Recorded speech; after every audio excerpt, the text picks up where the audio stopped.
Good afternoon, everybody. My name is Blake Beliles. I'm a candidate for Warren County District Judge Division 1 and wanted to do a quick video today for you about holographic wills and how you can use those for a loved one or yourself.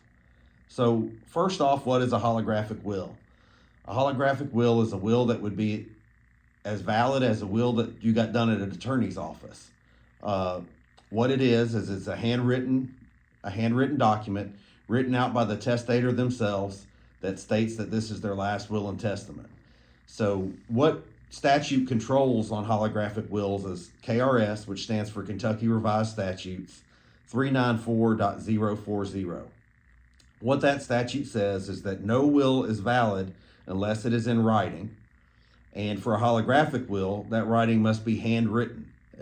If that will is not handwritten, then it will not be valid to be a holographic will.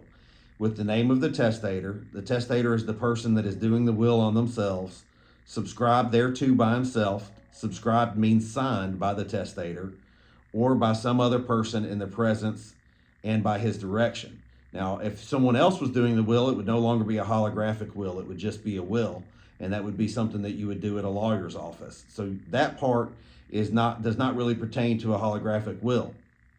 If the will is not wholly written by the testator, which is required for a holographic will, it must be wholly written by the testator, and if not, the subscription, which means the signature, shall be made or the will acknowledged by him in the presence of at least two credible witnesses who shall subscribe the will with their names in the presence of the testator in the presence of each other.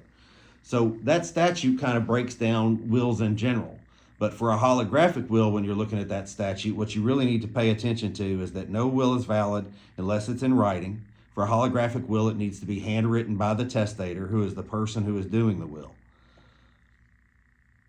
Also, what you need to make sure that you do on these is, on a holographic will, you need to write out your full names. So, for example, I would put, this is John Blakely Beliles, and I want to make this my last will and testament. And you would do that and do that all in your handwriting at the very beginning. Then in the actual contents of the will, you would just state what your assets are, what you have, who you want to leave them to. And then at the very end, you would need to date that will and then sign it with your own signature. At the very last thing should be your own signature.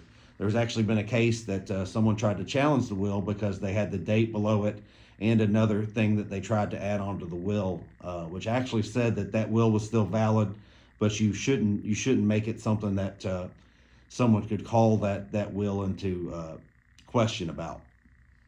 So just to hit the highlights, it's a simple process for a holographic will. It's something that a lot of people ask about.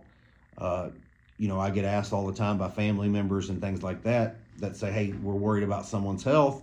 We really need to get in to see somebody, but we're worried that he won't make it or she won't make it. So the main thing to do in that situation is tell them to write a holographic will.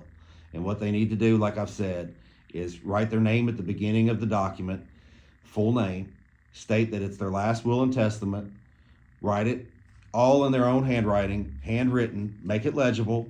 At the very end of it, or like I said, throughout the document, state what your assets are, who you want to leave them to, and then at the very end of the document, date it, sign it, and then let somebody know where you put it.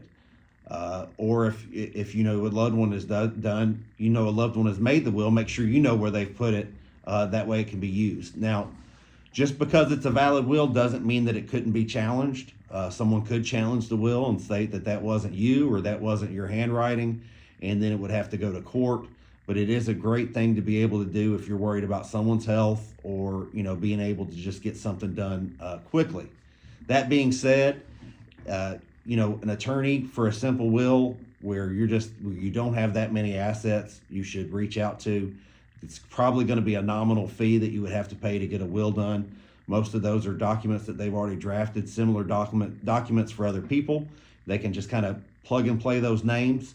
So it's really a modest fee for those. Now, if you have a lot of assets and tax consequences that would go about, after you passed, then you should really hire someone that focuses on estate planning, as they can kind of take you through that in your life. So this is not, supposed to be anything for someone that, hey, I should just write out all my assets and then I don't need to get an attorney if I've got a ton of assets. No, you should not do that. But if you're worried about some key things, or you have, few to little assets, then a holographic will is a way to make sure that if you don't have a will as we speak today and you're worried about it, you can sit down on your own, write it out, write it in your own handwriting, sign and date it, and then sign it, and you will be good to go. I hope this video was helpful for somebody, and continue to watch on Facebook for more videos, and I hope you all have a great evening. Thank you.